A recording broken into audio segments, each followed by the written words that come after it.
If you remember when you were a kid, people probably told you, hey, you got to think about what you're going to be when you grow up, right? Now, we need to think about who we're going to be when AI grows up. The people who were successful there, they just learned how to use the tools first, right? And their vision then was able to be created that much faster. So if we start with a vision and then we pick up these skills, it's going to start to change our mindset around growth.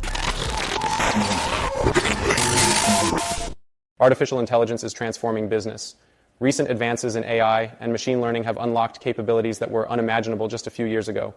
This technology is developing at an incredible pace, and it will soon shake the foundations of nearly every industry and business role. This is your opportunity to become a leader in the next great industrial revolution. By approaching the AI revolution with intention, skill, strategy, and compassion, we can begin to shape a more abundant future. All right, did anyone notice anything interesting about that video? You were wearing a hoodie. I was wearing a hoodie. I didn't have the beard. And I don't know if it was that really you? It looked like lag. There was a lot of lag in it, so I'm not sure exactly what was cooking there. okay. Yeah, so I never shot that video. I didn't write it. I didn't shoot it. It was 100%.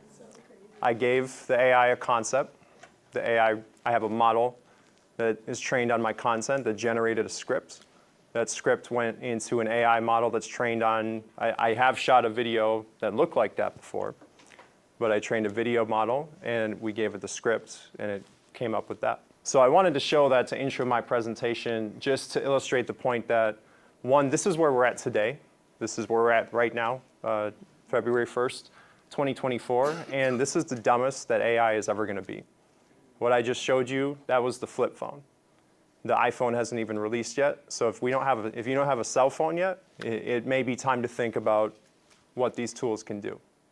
So like Link said, my name's Will Preble. I run a growth and innovation studio called ASCENDANCE.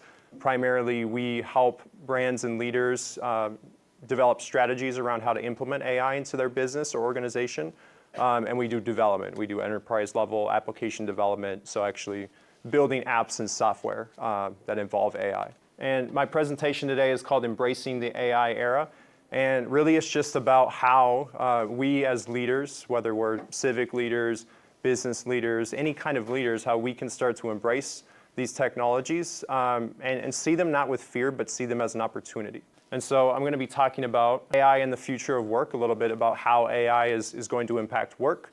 I'm going to be talking about AI for individuals, how we as individuals can start to play with these tools and prepare ourselves for what's coming. I'm going to be talking about AI for business leaders, what we can do as leaders to not only improve our organizations and save money and such, but improve the lives of the people in our organizations. I'm going to be talking about AI alignment, so the ethics and equity component, the real sense of responsibility that comes with these technologies. And then I'm going to talk a little bit about how to start your AI journey, so some practical ways that either an individual or a business can immediately start getting value from AI. So if we're going to talk about AI, we have to define what is AI exactly. And there's a lot of stuff being said about AI, whether you go to Twitter, you go to the news, a lot of conversations happening all over the place. So you may have heard many different things. But for the sake of this conversation, we're just going to say that AI is computer systems that replicate human intelligence. So it's computers that replicate stuff that humans used to do, right? And that could be if you pull up your cell phone app and it identifies a face. That's actually a form of AI. We called it machine learning back when I was in the corporate world. I was on a machine learning team. All that's kind of wrapped into the AI conversation now. Or it could be what I showed at the beginning of this video, actual generation of content that previously I would have had to shoot that video, and now we can do it with a computer system. So that's what AI is.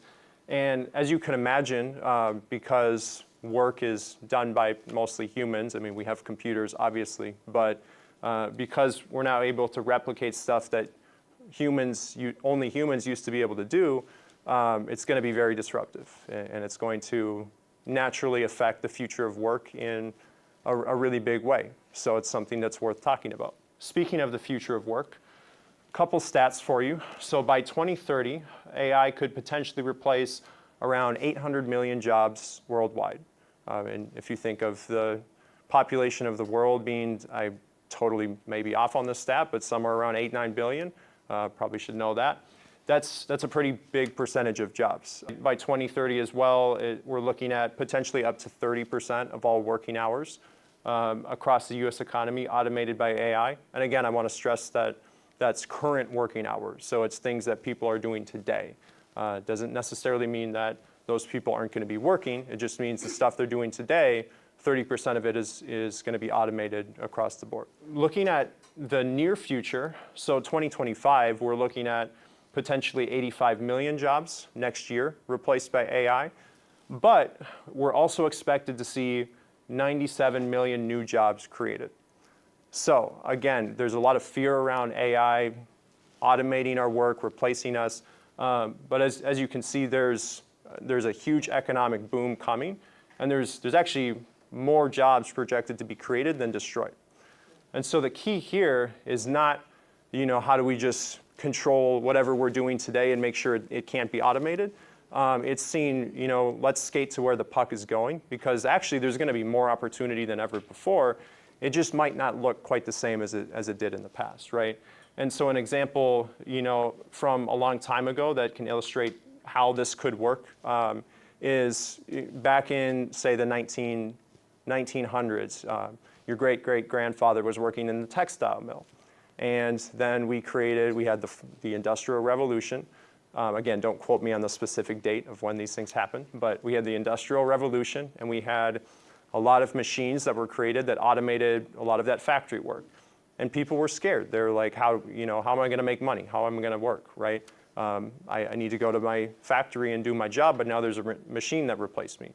And so every time there's an industrial revolution, there's fear, naturally, obviously, because change is hard. But it's really important to understand that, again, speaking for us here in the West, I can't speak for the whole world, and that's another conversation. But speaking for us here in the West, most of us can't imagine going to work in the textile mill. We're eternally grateful that we're able to be knowledge workers. We have all of the tools that we have today that can help us do our work. AI is going to be just like that. And if we view the opportunity through that light, it's a very exciting time to be alive. And so speaking about career disruption or opportunity, it's really just that. Is it disruption or is it opportunity? Well, it's a little bit of both. As AI continues to advance, inevitably, as we've seen, a lot of careers, a lot of specific jobs and functions are going to be automated. And so the important part that I always come back to when I talk to people about this is, yes, change is scary. When the internet came out and took over the world, a lot of things changed too, right? And I would view AI as big of a shift as the internet, if not bigger, over the next couple decades. If we view this transition as an opportunity, it's a really great time to come back to our personal vision and mission. Who are we? What are we showing up in the world as we were leaders in various places? And what do we want to accomplish? And how can these technologies help us accomplish these things better? If we're talking about workforce innovation and inclusion, and how do we make the lives of all the people in our communities better? And how do we use these technologies to just make us more effective at doing that, right? And so, again, once you start to play with these tools, your mind will open up to the possibilities of, okay, here's practically how that could look. One example, I have a friend of mine who works in tech. He's a recruiter, and he's out in San Francisco, super deep in the tech industry. But he's always been an artist. He's always had a really strong passion for music and art, but he never made it, right? So he's been a tech recruiter. But because he has such a strong interest at the intersection of tech and art, he's gotten really good at generative AI art. And so now he's actually starting to get paid he's a young guy around 30, he's starting to get paid to produce AI content for artists, right?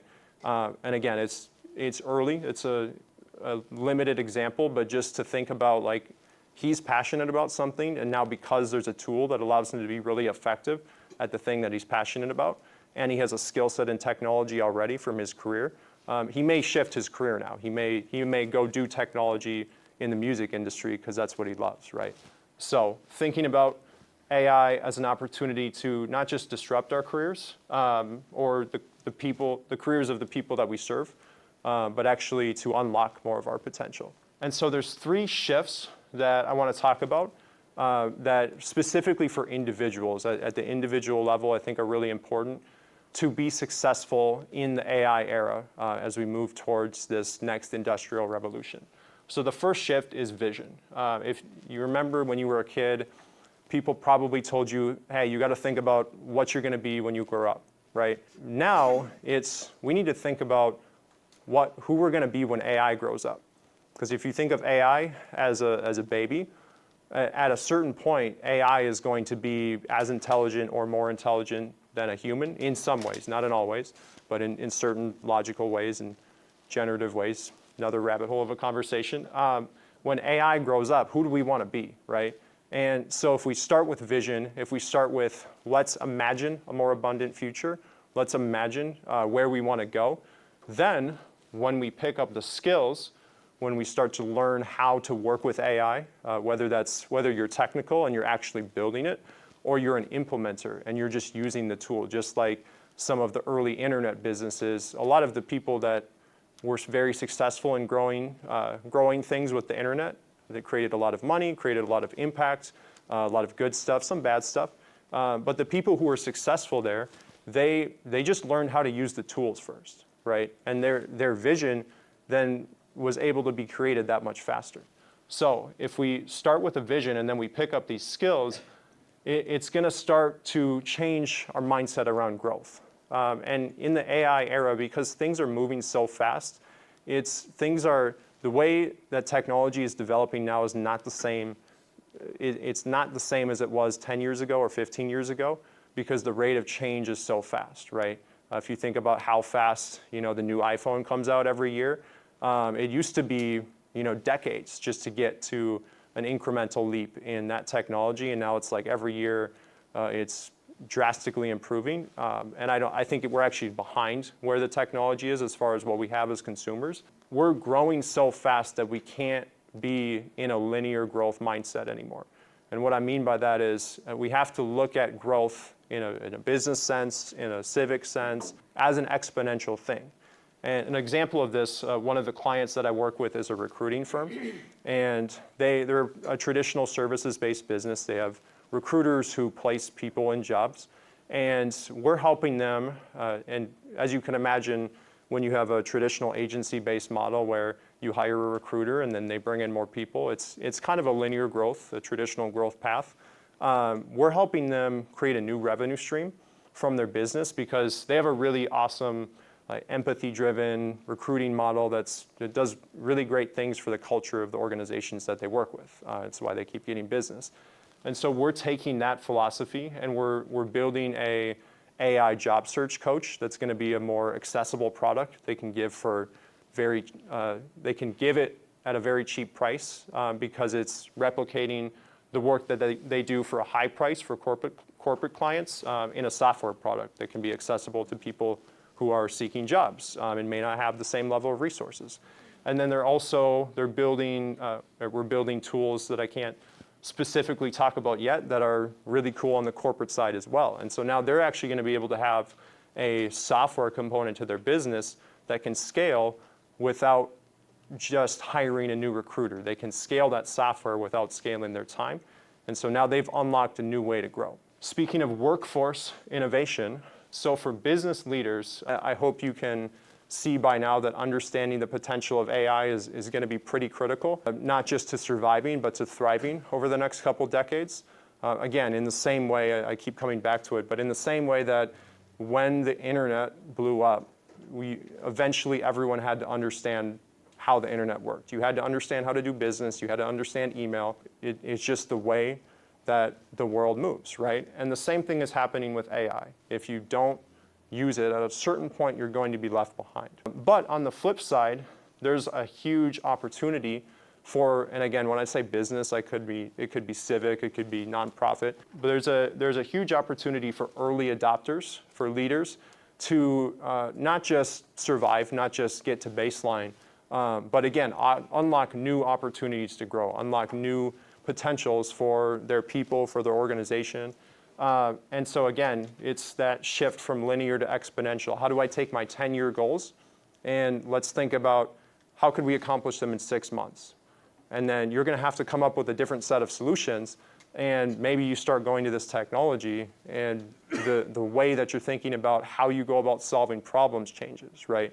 For the leaders that do that, and I'm not just talking about engineers or technical leaders, I think leaders across the board, even if you are horrible with computers, you can use these tools. It's just like talking to a person. You're going to be able to do some really cool things. And the last thing on this slide I want to touch on, so again, a lot of working hours are going to be automated and a lot of jobs are going to be automated, but that doesn't mean we stop investing in our people.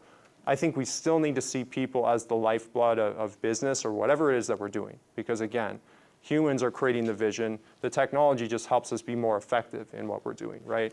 And so investing in your people now, early and often, just starting with, again, helping them understand how to use these tools, start to use AI in their day-to-day work.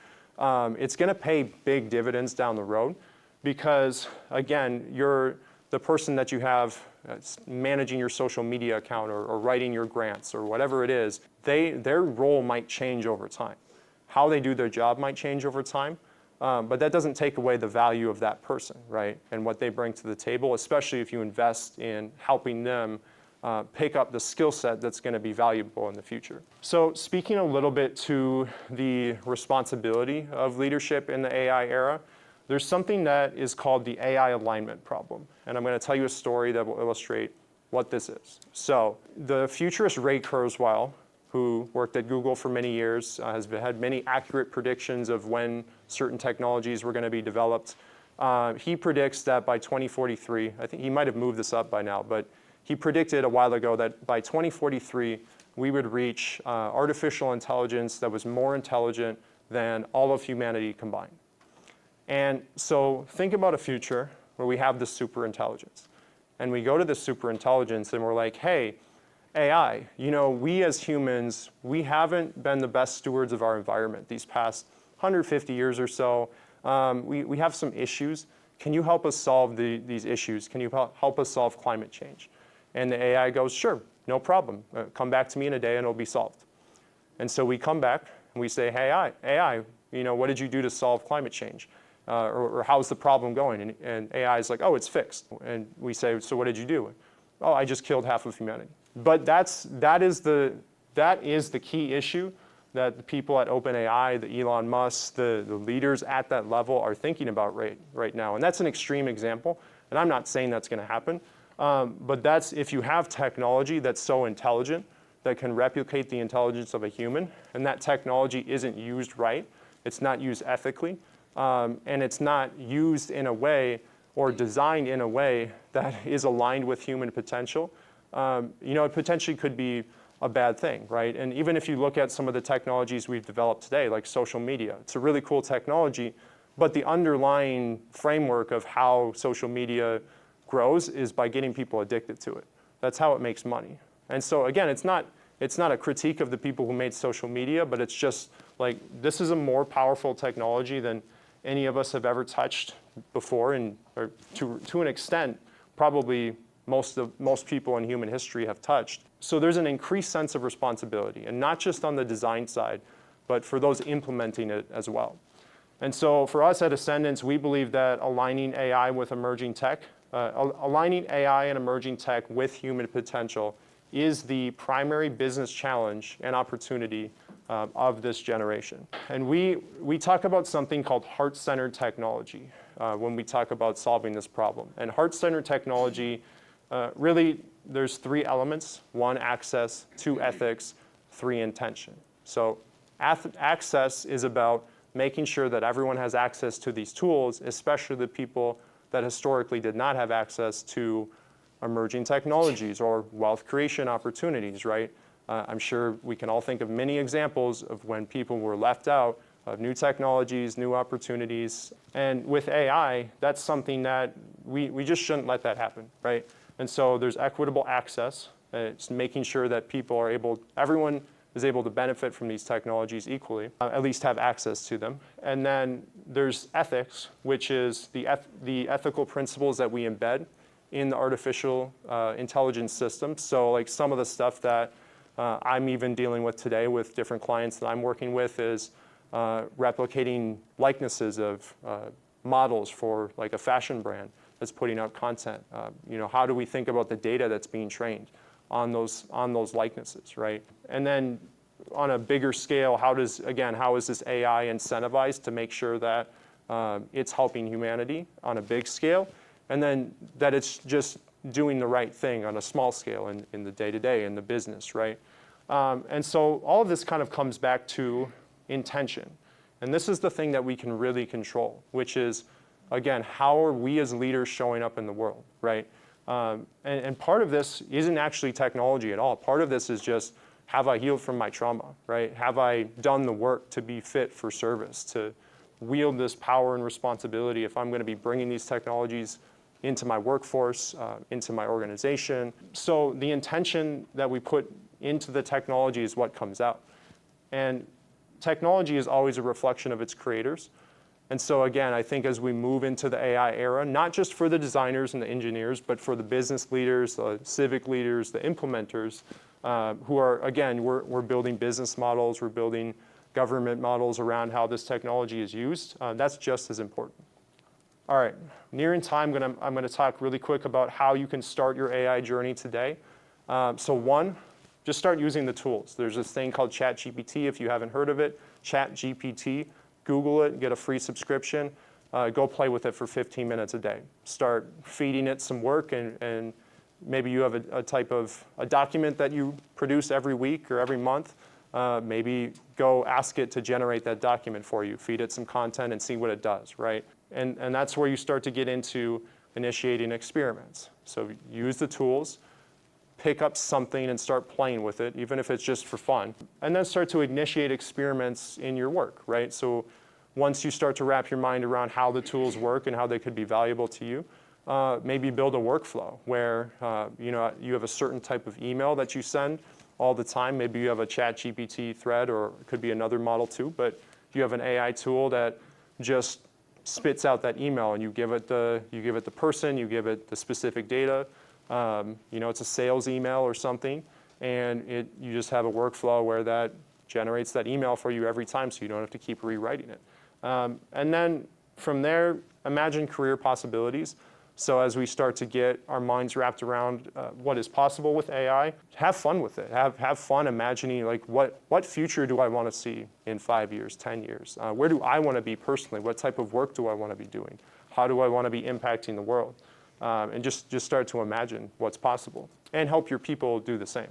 And so finally, a couple of business applications. So all of these, everything I'm going to talk about here is stuff that I am actually doing today. So I know there's a lot of theory in this discussion, but all of this is literally work that I am doing for businesses today. So one, content creation. I'll give an example. I'm working with a early stage fashion brand out of Paris that is, they have a really cool model where you can recycle your clothes. They're trying to be like an eco-friendly luxury brand, but they're not charging luxury prices, and so their budget isn't quite the same as these big brands that they're trying to compete with in the fast fashion space or the luxury fashion space. And so we've helped them create a workflow where they can generate these really cool high fashion concept shoots to help grow their brand for about 1/100th of the price that it would cost for a large fashion brand to shoot that content. So that's one example. Video at the beginning of this presentation was another example. If you go to my LinkedIn, a number of my recent videos are AI generated. So it's fun, and people are using it right now. Marketing and advertising. So I'm working with one client, in a Fortune 100 level client, that has large data sets on their consumers. They have all this data on their consumers, and typically their team, this company has 440 marketers in their organization, their US organization, and typically in the past they've looked at a PDF, a 200-page PDF, and they've made decisions based on that PDF that a management consulting group gives them. So what we're doing, we're building them an app that takes that PDF, and we've designed consumer personas around the actual data that tells them this is who your consumer is, how they behave, et cetera, so they can literally talk to their consumer. And now think about if you want to generate, you're working for a specific product and you want to generate marketing copy for that product. Why don't you go ask your consumer to generate some marketing copy for the Instagram post for that product, right? Customer service. So another company I just had a conversation with has all of these products, like multi-million-dollar products. And some of the products that they make, there's like one person in the organization that's the subject matter expert. So if that person gets sick or gets hit by a bus, not a good thing for customer service for all the people that are asking questions about that product.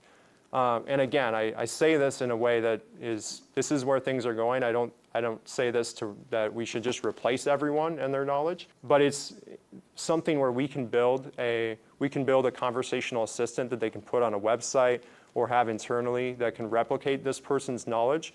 So now this person doesn't have to, in the positive sense, not to replace this person, but now this person doesn't have to answer 100 emails a day that they have answered 1,000 times about the same stuff, right?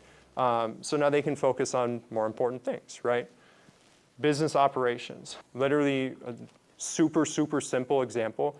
Have a company in the real estate space that has all these employees that are manually uploading receipts, their accounts receivables, and we're taking a AI vision model and making a tool where they can just take a snapshot and it uploads it, transcribes it, saves them a few hours a week.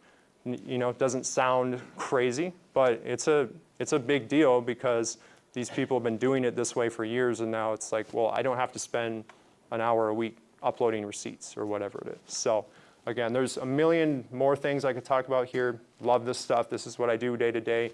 Happy to have a follow-up conversation if anyone wants to talk more about it. But just to start wrapping your mind a little bit around, like, how could this help me today? These are some ways. Thanks, Will.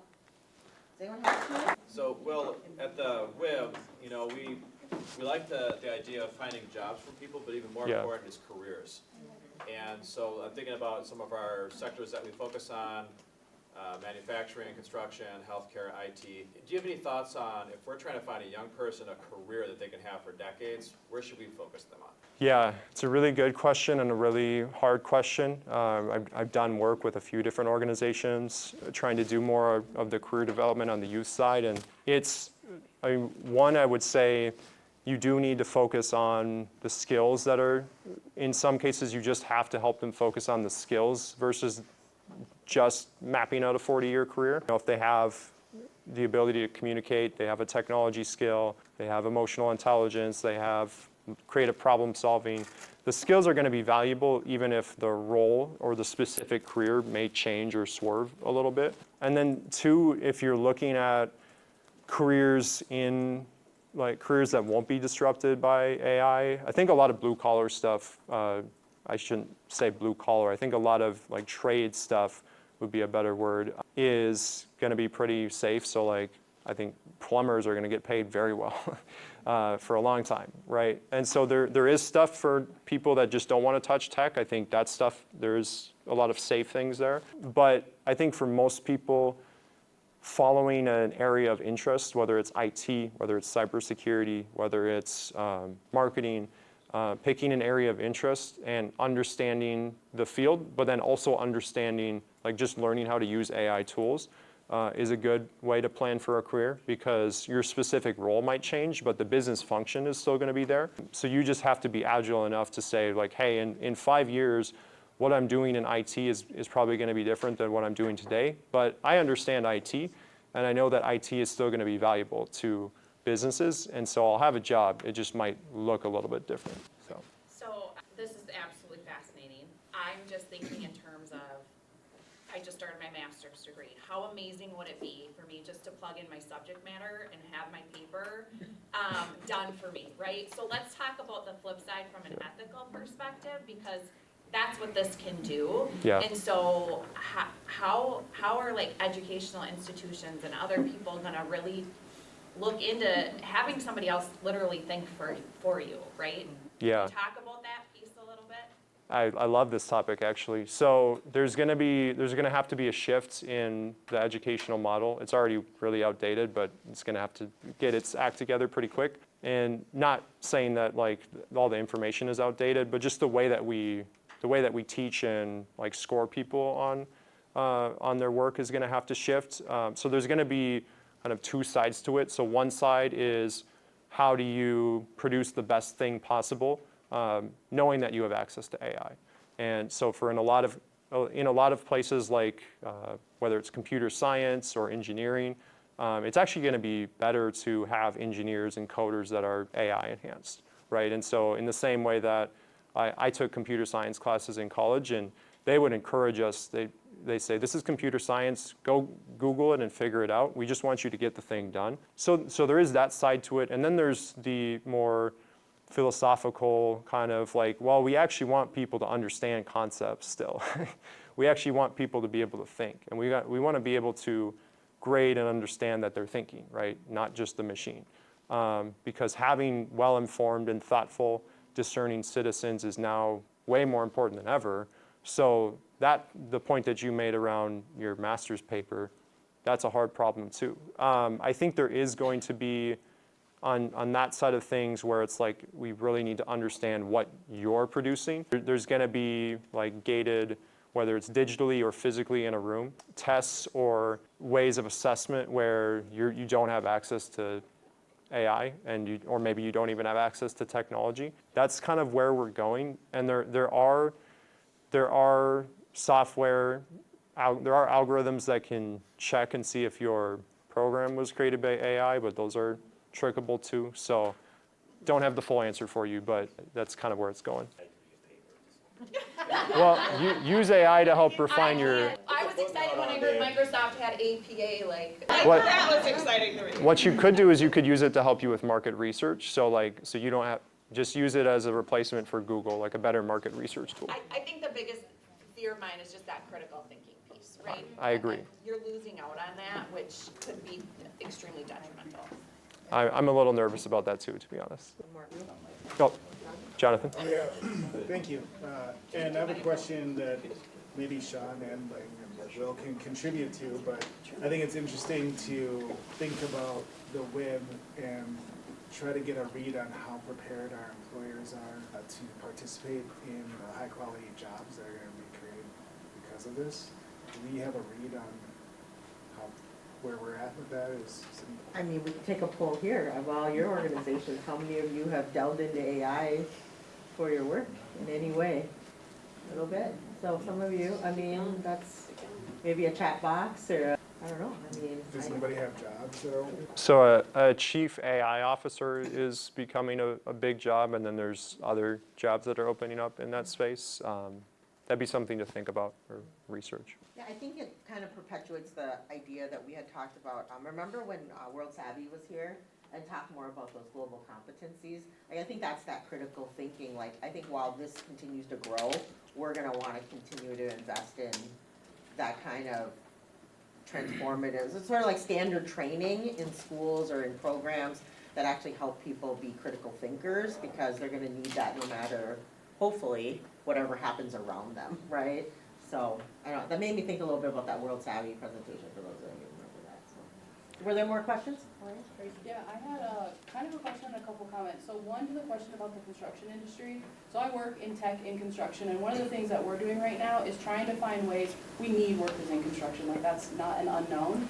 Kids love technology. So rather than saying like, hey, we're never gonna be able to use technology here, ask them to be innovative and say, hey, you're the techie, like tell us how we can do this more efficiently. So I have an intern right now that 50% of his time is go investigate, go find me a way to do this faster or better, whether it's AI or another technology software, because kids know that stuff, right? That's what they want to do, so when you can propose that as an option, I think it helps. I have another comment on the teacher side of things. So I am currently an instructor, and we actually had a course led by the U of M on how to integrate AI in your courses so students understand how to properly use it, rather than scaring them and being like, you're not allowed to use this ever. Yeah. So that was really interesting, and to your point, the goal was to say use it like Google, use it to quickly find information, but then don't abuse it.